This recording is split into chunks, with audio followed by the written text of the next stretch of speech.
This is Narendra और आपके सामने मैं एक सामाजिक विषय का टॉपिक लेके आया हूँ।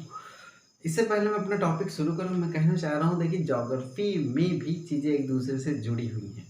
जब मेरे वीडियो देखिएगा, लाइन से देखिएगा तो आपको बेहतर समझ में आएगा। जैसे इससे पहले ये जो आज मैं पढ़ा रहा हूँ, इससे पहले वाला वीडियो देखेगा तो ये बेहतर समझ में आएगा। अक्षांश रेखाएं, देशांतर रेखाएं, कर्क रेखा, मकर रेखा, तब आपको बेहतर समझ में आएगा विषुवत रेखा क्या होती है, आर्कटिक वृत्त क्या होता है, अंटार्कटिक वृत्त क्या होता है।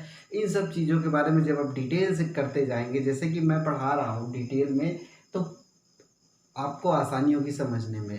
इस अगर आप ये वीडियो पहले देख रहे हैं तो इससे पहले वाला यूट्यूब पे पे यूपीएस लालपुर राजपुर पे आप जाके देखिएगा तो ये 10 गुना ज़्यादा समझ में आएगा, ठीक है। अन्यथा ये उतना समझ में नहीं आएगा लेकिन उतना समझ में नहीं आएगा। इसीलिए मैं कह रहा हूँ कि पिछले वीडियो आप जरूर देखें, फिर आपको ज्योग्राफी याद नहीं करनी है, सब याद हो जाएगा।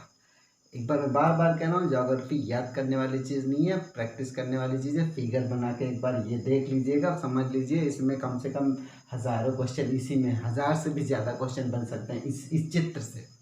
तो बस आपको माइंड में सोचना है कि क्या क्या बनाया जा सकता है। बस एक बार आप फिगर दिमाग में बिठा लीजिए, फिर अपने आप चीज़ें हो जाएंगी। चलिए बात कर लेते हैं, कटिबंध क्या होता है। देखिए कटिबंध होता है क्या, अक्षांश रेखाएं हैं, ये देखिए सब अक्षांश रेखाएं खींचिए। जो अक्षांश रेखाओं के बीच का जो क्षेत्र होता है उसको हम लोग कहते हैं कटिबंध कहते हैं, ठीक है। तो कटिबंध को बेसिकली बांटा गया है 3 भागों में, ठीक है। 1 2 3 1 2 3, ठीक है। देखिए ऊपर वाला जो सिस्टम है, जैसा एरिया है कटिबंध वैसा नीचे ही है, उत्तरी गोलार्ध में और उत्तरी गोलार्ध और दक्षिणी गोलार्ध में, ठीक है। देखिए बार बार करो, इसको अब याद नहीं करना आपको, बस चीज़ को देखिए, इस फिगर को आपको देखना है, 2-3 बार इस फिगर को बनाने की प्रैक्टिस कर लीजिए, बस आपका काम हो गया। चलिए तो ये कटिबंध की बात होगी। बेसिकली कटिबंध है 3 प्रकार के, कौन से, उष्ण है, शीतोष्ण है और शीत कटिबंध है, ठीक है। तो इनसे बहुत सारे क्वेश्चन बन जाते हैं। उष्ण कटिबंध का विस्तार कितना है, ठीक है, और शीतोष्ण कटिबंध का विस्तार कितना है, शीत कटिबंध का विस्तार कितना है, उष्ण कटिबंध इतना गर्म क्यों रहता है, इस पे सूर्य की किरणों कैसे पड़ती है। और जब इसके बाद वाला चैप्टर हम वृक्ष वाला करेंगे, वन के प्रकार करेंगे, ये इससे भी रिलेटेड, क्योंकि इस चीज़ से आपकी बारिश डिसाइड होगी, बारिश डिसाइड करेगी कि पेड़ पौधे कैसे होंगे, ठीक है। ये सब सूर्य का काम है। सूर्य जैसे जैसे पृथ्वी पे चमक रहा है उसी हिसाब से बारिश होती है, उसी हिसाब से पेड़ पौधे होते हैं, उसी हिसाब से जनसंख्या होती है, टोटल एक दूसरे से इंटर रिलेटेड है। तो मुझे तो बहुत मज़ा आ रहा है पढ़ने में, उम्मीद है आपको भी मज़ा आ रहा होगा पढ़ने में। तो चलिए बात कर लेते हैं उष्ण कटिबंध के बारे में। लिखा हुआ है पर लिखे हुए पे इतना ध्यान न दीजिए, देखिए क्या मैटर है। आप लोगों ने विषुवत रेखा, कर्क रेखा, मकर रेखा, ठीक है, ये पढ़ा, आर्कटिक वृत्त पढ़ा, अंटार्कटिक वृत्त पढ़ा, उत्तरी ध्रुव, दक्षिणी ध्रुव, ये सब मैंने आपको रटा दिया है। नहीं याद है तो फिगर बना के 4-5 बार देखिए, चेक करिए, तो याद रहेगा, जीवन में आपको दोबारा नहीं पढ़ना पड़ेगा। चलिए उष्ण कटिबंध के बारे में बात कर लेते हैं। उस कटिबंध के बारे में बात कर रहे हैं कि 0 से कर्क रेखा तक, कर्क रेखा ये है, ठीक है, 0 से कर्क रेखा यानी 23.5 डिग्री तक, ठीक है, 0 से 23.5 डिग्री तक आपकी हो गया उष्ण, ठीक है। सेम मकर रेखा तक है, ठीक है। तो चलिए मैं इसकी लाइनिंग, चलिए इस लाइनिंग को बढ़ा देता हूँ।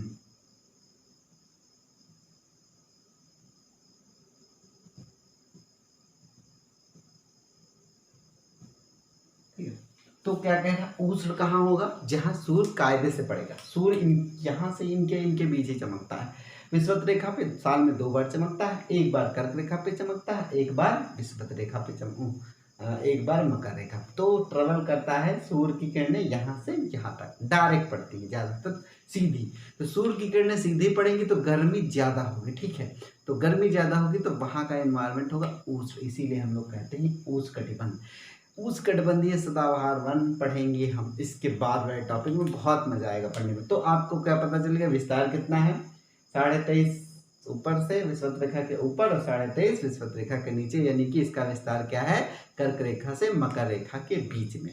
कभी मैंने बताया इसके पिछले वीडियो में, देखिए विषुवत रेखा पे सूर्य 2 बार चमकता है। इतनी गर्मी होती है कि पल भर में बर्फ पानी बच जाता है और पल भर में बरसने लगता है, धड़ाधड़ बरसता रहता है। इसलिए यहाँ पेड़ पौधे बहुत हरे होते हैं, बहुत घने घने जंगल होते हैं, बहुत अत्यंत घने घने जंगल होते हैं। और इसके आसपास जितने भी देश के रहने वाले देश हैं वो वहाँ के लोग होते हैं काले। जैसे उत्तर भारत की बात कर लीजिए, उत्तर भारत शुरू होता है 8 से शुरू होता है, अक्षांश उत्तरी अक्षांश 8 से, ठीक है। तो यहाँ 23 है, समझ लीजिए 8 कितना होगा, 0 से ज़्यादा नहीं 8, तो लगभग उष्णकटिबंधीय में आता है। बहुत गर्मी होती है, इसीलिए वहाँ के लोग होते हैं काले। काले कहिए, सांवले कहिए, जो भी कहिए, वहाँ टोटल एनवायरनमेंट का असर होता है। चलिए, तो ये बात हो गई आपकी उष्णकटिबंध के बारे में। अब बात कर लेते हैं शीतोष्णकटिबंध। शीतोष्णकटिबंध को 2 भागों में बांट दिया गया है। देखिए, एक बांटा गया है उप उष्ण, ठीक है, और दूसरा बांटा गया समशीतोष्ण। उप उष्ण देख लीजिए कैसे बांटा गया है। ये देखिए 23.5 से 40 डिग्री को, 23.5 से 40 डिग्री को कहा गया उप उष्ण। ये है आपका उप उष्ण, ठीक है। और सेम चीज नीचे भी है,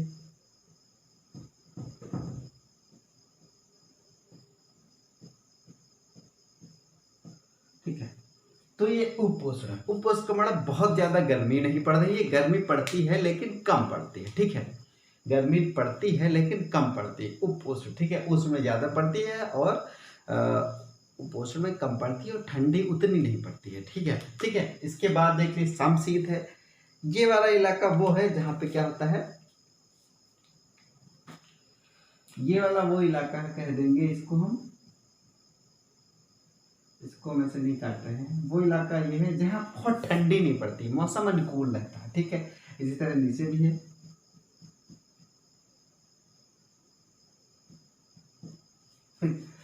तो समशीतोष्ण मतलब हल्की ठंडी होती है, और उपोष्ण का मतलब है हल्का, मतलब गर्मी होती है। ठंडी तो बिल्कुल उतनी नहीं, बिल्कुल नहीं होती, ठीक है। तो हल्का सा मौसम थोड़ा सही होता है, ठीक है। तो ये दोनों मिलके टोटल देखिए 23.5 से 40 होता है क्या, उपोष्ण, उत्तरी गोलार्ध और दक्षिणी गोलार्ध दोनों में, ठीक है। दक्षिणी गोलार्ध वो नीचे है, ऊपर, ठीक है। इतना तो आप समझ ही गए होंगे। तो यहाँ से यहाँ तक का आ गया आपका उपोष्ण, और फिर 40 से 66 हो गया आपका समशीतोष्ण। तो टोटल बन गया 23.5 से 66.5 हो गया शीत उष्ण, ठीक है। शीतोष्ण हो गया। तो ये बात हो गई। अब शीतोष्ण के बारे में एक बहुत बढ़िया बात यह है कि उत्तरी गोलार्ध में देखिए ज्यादातर आबादी है। उत्तरी गोलार्ध में पूछो क्यों, कभी कभी क्वेश्चन आ जाता है कि सबसे ज्यादा आबादी उत्तरी गोलार्ध में क्यों है, दक्षिणी गोलार्ध में क्यों नहीं है। तो आप कभी मैप देखिए या ग्लोब देखिएगा या वर्ल्ड मैप देखिएगा तो देखिएगा दक्षिणी गोलार्ध में पानी, महासागर बहुत ज्यादा है, उत्तरी गोलार्ध में भूभाग ज्यादा है। तो भूभाग होने की वजह से उत्तरी गोलार्ध में आबादी ज्यादा है। अब देख लिए किस, मतलब किस कटिबंध में आबादी ज्यादा है, तो देखिए सबसे ज्यादा आबादी कहाँ है, इधर, इस वाले एरिया में। कलर तो चेंज हो नहीं सकता, तो देखिए यहाँ पे, यानी कि समझ लीजिए शीतोष्ण, शीतोष्ण एरिया में जो है आबादी ज्यादा है, क्योंकि भारत जो है कर्क रेखा गुजरती है, ठीक है, बीचों बीच से। तो कर्क रेखा जो बीचों बीच से गुजरती है, तो भारत के ऊपर का जो इलाका है पूरा, ठीक है, पूरा इलाका है, पूरा चाइना आ जाता है उसमें, पूरा यूरोप कंट्री आ जाती है, ठीक है, थोड़ा रसिया भी आ जाता है। तो ये जितनी भी कंट्रीज हैं, उधर उधर अमेरिका साइड भी आ जाता है। तो ये इधर आबादी बहुत ज़्यादा है, क्योंकि यहाँ देखिए बहुत ज़्यादा गर्मी भी नहीं पड़ रही है और ज़्यादा ठंडी नहीं पड़ रही। तो ये शीतोष्ण वाला जो इलाका है, यहाँ से यहाँ तक का इलाका, इसीलिए यहाँ पे आबादी ज़्यादा है। देखिए जो मैं बोल रहा हूँ उसको सोचिए कि आबादी क्यों ज़्यादा है, क्योंकि वहाँ का अनुकूल मौसम है, न ज़्यादा गर्मी है न ज़्यादा ठंडी है। भाई आदमी वहीं रहेगा ना जहाँ पे ज़्यादा ठंडी नहीं होगी, यहाँ ज़्यादा गर्मी नहीं होगी। अब यहाँ थोड़ी रहेगा जाके। चलिए इसके बारे में बात कर ले, तो ये शीतोष्ण हो गया। इसके बारे में भी डिटेल में बात करेंगे जब वनों के बारे में बात करेंगे, ठीक है। चलिए, तो ये देखिए जो चीज ऊपर है वो चीज नीचे है। उत्तरी गोलार्ध और दक्षिणी गोलार्ध में कटिबंध का नाम सेम है, और इन लोग का विस्तार भी, अक्षांश भी सेम है, ठीक है। चलिए लास्ट बोलते हैं, आ जाता है आपका दक्षिणी शीत कटिबंध और उत्तरी शीत कटिबंध। इसको कहते हैं अंटार्कटिक, अंटार्कटिक, ठीक है, व्रत, और इसको कहते हैं गोलीय व्रत। इसको कहते हैं आर्कटिक या फिर उत्तरी गोलीय व्रत कह देते हैं, ठीक है, अर्ध व्रत व्रत कहते हैं या फिर कह देते हैं दक्षिण। तो ये वाला इलाका पूरा ठंडा है, ठीक है, ये पूरा मैंने वाइट रख रहे हैं, ये ठंडा इलाका है। इधर तो पूरी बर्फ जमी हुई है, ठीक है, ये पूरा इलाका है। यहाँ पे क्या सिस्टम है, यहाँ बर्फ है, कुछ नहीं है, ठीक है, क्योंकि यहाँ देख लीजिए, इसके बारे में पढ़ लीजिए, इसके बारे में मैंने लिख रखा हुआ है। इसका विस्तार है 66.5 से ध्रुवों तक और 66.5 से यहाँ भी ध्रुवों तक, ठीक है। तो इसमें क्या है, देखिए क्या लिखा हुआ है, हमने लिखा है 66.5 से ध्रुव तक होता है। सूर्य की किरणें सदैव तिरछी पड़ती हैं और ध्रुवों पर ग्रीष्म ऋतु में दिन 6 महीने का होता है, ठीक है, और शीत ऋतु में रात 6 माह की होती है, ठीक है। यह संसार का सबसे ठंडा प्रदेश है। यहाँ पे धरातल पर सदैव बर्फ की मोटी परत जमी होती है। भाई आदमी वही रहेगा ना जहाँ पे मौसम अनुकूल होगा। भाई जहाँ जितना ठंडा, न पेड़ होंगे न पौधे होंगे न खाने का कुछ नहीं होगा। यहाँ काई पाई जाती है। जब टाइगर टुंड्रा पढ़ेंगे तब उसके बारे में यहाँ पे पढ़ेंगे। फिगर में कुछ चीज़ें मैं बताना है। देखिए, ये देखिए डेट लिखी हुई कैसे क्या है, तो बताएंगे चीज़ें और क्लियर होंगी। जैसे देख लीजिए क्या है, 21 मार्च को क्या होता है, सूर्य विषुवत रेखा पे है, ठीक है। 21 मार्च को कहाँ है, सूर्य विषुवत रेखा पे है। विषुवत रेखा से कहाँ जाएगा, ये जून में जा रहा है, जून का महीना चल रहा है और 21 तारीख को ये चमकेगा कर्क रेखा पे। कर्क रेखा हमारी विषुवत रेखा, कर्क रेखा हमारे भारत के बीचों बीच से गुजरती है, ठीक है।